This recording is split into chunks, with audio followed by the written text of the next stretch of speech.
প্রিন্সিপালের অফিসের রুমে জুন হয়রানি শিকার হলো সময় আমার মেয়েকে এই ঘটনার কারো কাছে প্রকাশ করতে গলায় ছুরি ধরে হত্যার হুমকি দেওয়া হয়।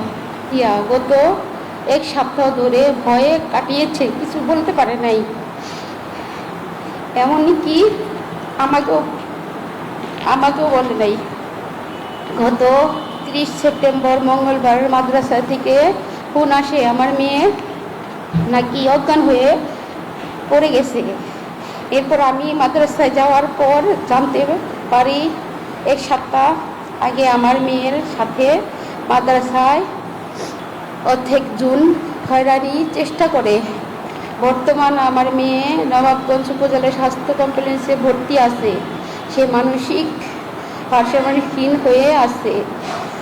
কিছুক্ষণ পর পর সে অজ্ঞান হয়ে যাচ্ছে। সে সাথে আমি এবং আমার পরিবার বর্তমানে ভয়ের মধ্যে দিন কাটাচ্ছি। আপনাদের জানাচ্ছি আমি মামলা করব, দরকার হলে যদি আমার করা লাগে আমার করতে হবে, কারণ আমার বাচ্চার আমি বিচার চাই। আমার বাচ্চার সাথে এটা কেন করলো?